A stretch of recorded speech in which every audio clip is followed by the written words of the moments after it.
قسط نمبر 2۔ وہ گھر میں داخل ہوئی تو سامنے موجود اس کی سوتیلی ماں نے اسے بالوں سے پکڑ لیا۔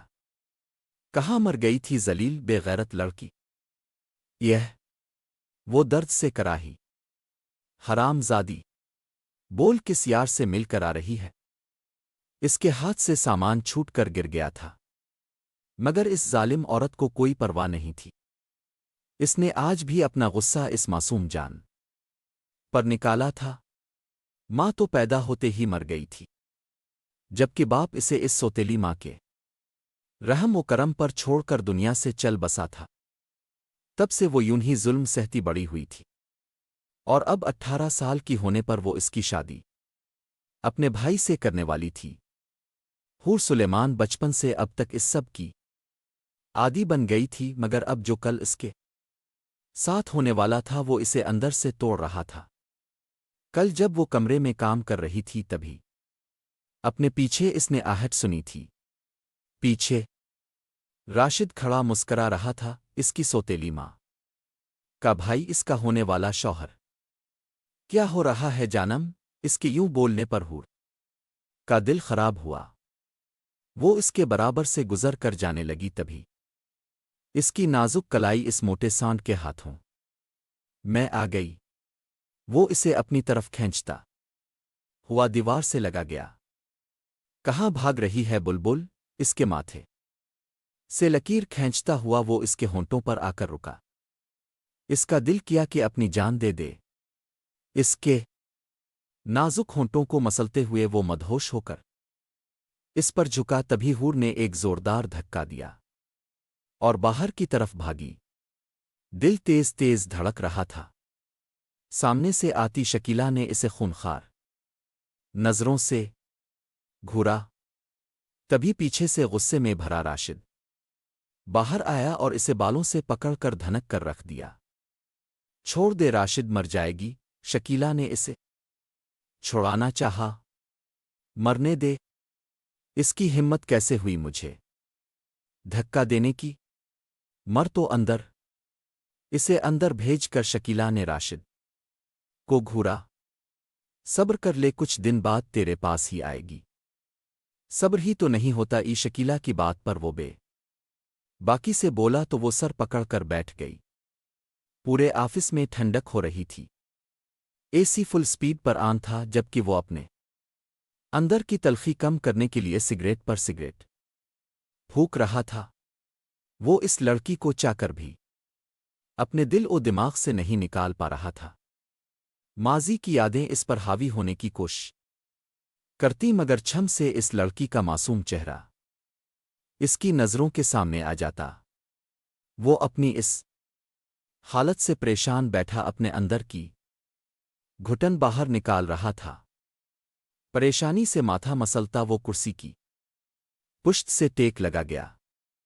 نہیں، میں اس سے محبت نہیں کر سکتا۔ یہ عورت ذات بھروسے کے قابل نہیں ہوتی۔ خود کو یقین دلاتا وہ تلخی سے بولا تھا۔ دروازے پر ہوتی دستک پر وہ سیدھا ہو کر بیٹھا۔ کم ان اس کے بولتے ہی اس کا خاص آدمی اندر آیا۔ بلایا تھا سر اپنے، وہ مدب انداز میں بولا تھا۔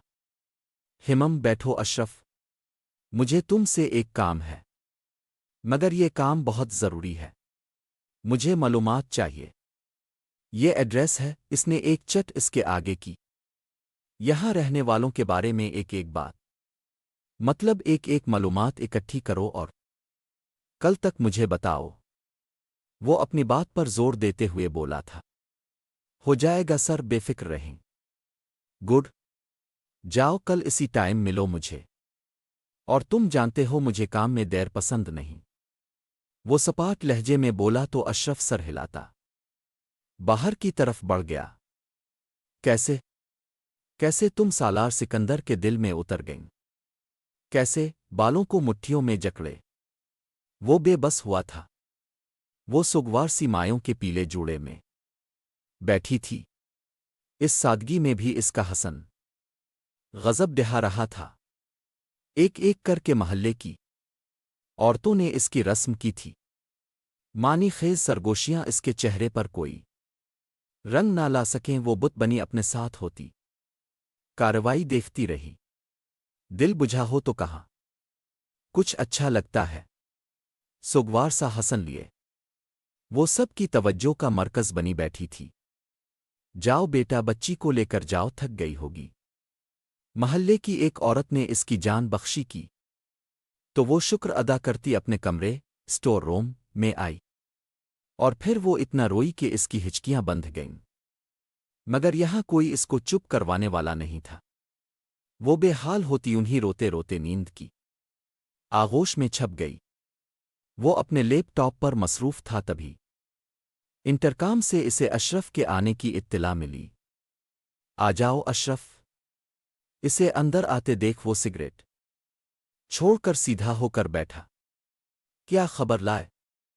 سر اچھی خبر نہیں ہے اشرف کی بات پر اس کے ماتھے پر بل پڑے جلدی بولو اشرف سر وہ کسی علی صاحب کا گھر ہے ان کی ایک بیٹی حور سلیمان ہے باقی سوتیلی بیٹیاں ہیں دو شکیلا اپنی سوتیلی بیٹی پر بہت ظلم کرتی ہے اور اب اس کی شادی اپنے طلاق یافتہ بھائی سے زبردستی کروا رہی ہے اپنی بات مکمل کرتا اس نے ایک لفافہ اس کے آگے کیا جس میں تمام افراد کی تصاویر موجود تھیں اس دشمن جان کی تصویر دیکھ کر وہ ٹھٹکا تھا اتنا معصوم دل منہ لینے والا حسن یہ کون ہے سر یہ حور سلیمان ہے کل ان کی شادی ہے ان پر بڑا ظلم ہے اور کل کس ٹائم ہے اس کی شادی اشرف کی بات کاٹتا وہ پوچھ بیٹھا شام میں نکاح ہے کل اس کا نکاح ہوگا مگر مجھ سے